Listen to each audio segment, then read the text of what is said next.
Every year, Toronto East Enders get together to showcase their talent and celebrate community. Welcome to Art of the Danforth, a 10-day festival featuring over 30 artists exhibiting their work at this one-of-a-kind art crawl. And as always, this fun-filled event kicks off with a friendly neighborhood splash.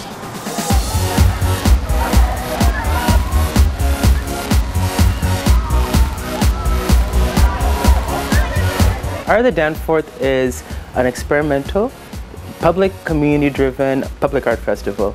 And the Paint Fight's a perfect example where it takes a chance to become a living canvas, where art has become the people who are participating in this project. It is, in a sense, a festival that's really close to the ground of day-to-day life in this neighborhood. It happens in odd little corners, may happen and disappear, and maybe that one person sees something, maybe 100 people see something. It really is pulled, created, grown, and generated by the neighborhood that it exists in.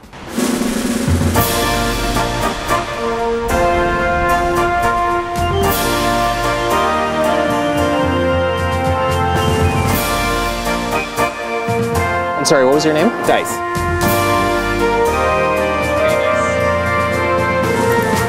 I'm already feeling pretty regal. The name of my piece is Danny, or Dan the Fourth, or it's a play on words with the Danforth, of course. And the idea of the project is that we're going to be treating people like royalty throughout the festival. So different people will take on the mantle of Dan the Fourth or Danielle the Fourth, however they want to use the name. And we're trying to find out what they would do in the neighborhood if they ruled it for a day. So we now crown you Dan the Fourth, Dice, ruler of the Danforth. Yay. As my first decree, free beer for everyone.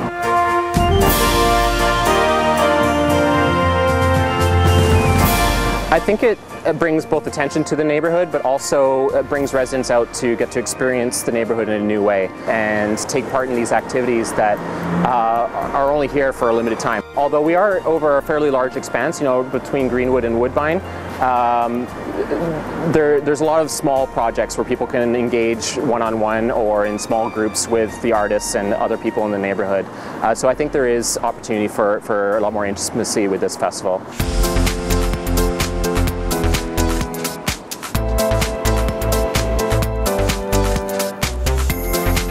It's called Good Yarns Trading Post, and what I'm doing here is making a kiosk that is hand knitted. I'm still knitting, and I'm inviting people who I encounter on the street to trade stories with me, and I'm moving it along the Danforth throughout the rest of the festival. It's important to the community because it's a way of animating the streets. This is another opportunity for me to bring my artwork out of the gallery and into spaces where I can encounter people in a context that's not commercial and not where there's pressure to kind of know what the art is about, and where I can have conversations with all kinds of people. I think it feels pretty informal, and that's one aspect of it that I really like. It's unexpected because I don't know who's going to come by, and also because I am roving and being a bit of a kind of a street hawker. That is also part of the idea for my project, being a little bit out of the ordinary and in a way the idea of kind of operating without a license.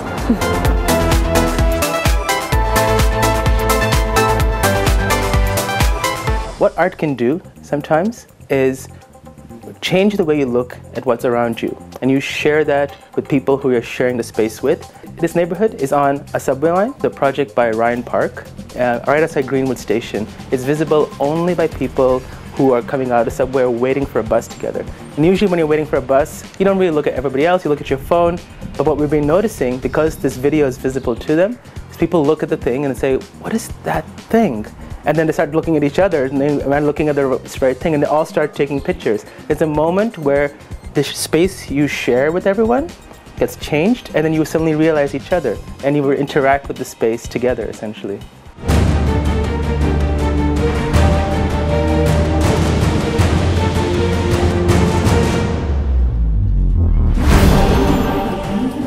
Hello. Hi. Hi. I'm Captain Colonel. I'm from planet Carnolus, and I just arrived to planet Earth 30 minutes ago. Hi, nice to meet you. Nice to meet you too. Do you ever feel weird? Yeah, but that's okay. Here you are for you. I was looking for you. Okay. Wow. This spots your face. I can Something. So much. A nice surprise. I've never seen an alien before. It was a lot of fun. This doesn't happen every day. The name of the piece is called Alien in Residence. The inspiration came from my lived experience as a queer person of color. I feel like people found it really fun and funny, and a number of people engaged with me. Only a couple people didn't have time and they needed to go, but other than that, I feel like a lot of people contributed ideas to me about what it's like being weird and how to fit in this world. I have a lot of personal history with the store. Like when I first came to Canada, I didn't have a job, and then I had very little money, and that Value Village, which was sort of the place where I feel I could shop at. Similar to my past projects, I'm always surprised by how open-minded people are. It wasn't just a regular person who is weird, right? So I think that's why it was successful, because I was in this weird persona and they feel like they could engage with it sort of out of their ordinary life experience.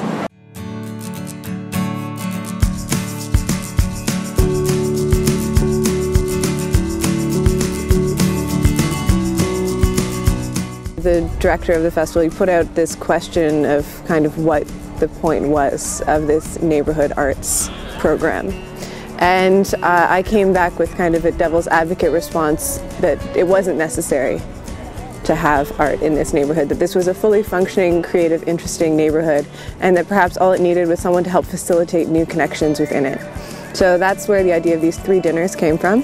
One in a private home, one in a business, and one in public. And the first one is Kaylee style, so a number of musicians of different backgrounds, different genres coming together in someone's house. The second one is catered by a brilliant chef in the Toronto Tool Library. And the final one is an alleyway dinner that's going to be happening in this alleyway here. One long, giant communal table, and every resident from Greenwood to Woodbine is invited.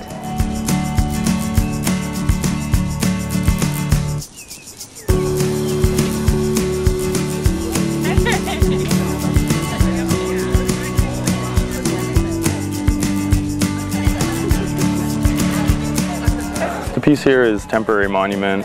It's just a piece to ring in the beginning of the festival. We're going to unwrap it. We're going to go over, have a kind of an enlarged torch match. If I could just ask everyone to take one big step back.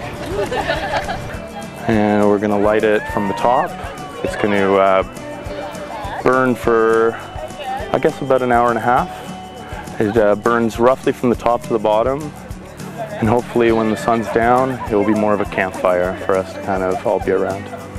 I think the Danforth is a pretty unique neighborhood for things to exist in. People do gather around a fire, and people like parks, and there's maybe this, you know, urging in cities to kind of make the best use of some of the space you have, and some of the time you can spend in those green spaces. I think campfires are one of those things that I feel especially exciting in city boundaries, right, since they are all not technically allowed without permits.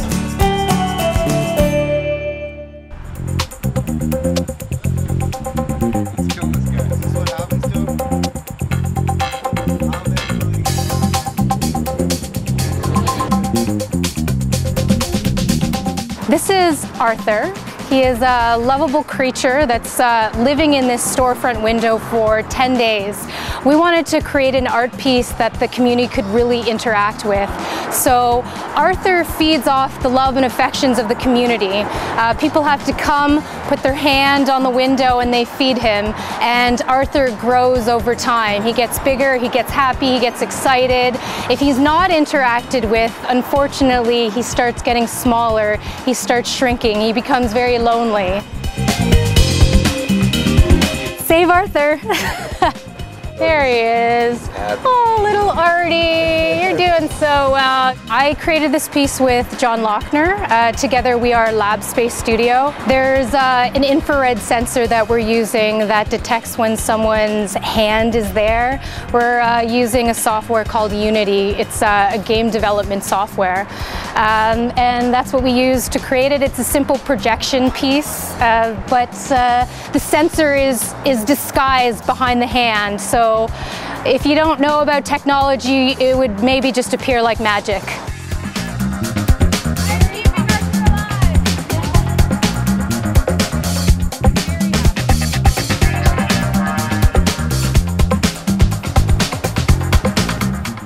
It's great to not have to go to the West End all the time to go see good art. We are East End artists. There are a lot of artists that live in the community, but there's not that many platforms for artists to have a voice. So festivals like this give artists the opportunity to have a relationship with the community, and it gives everyone an opportunity to just celebrate creativity.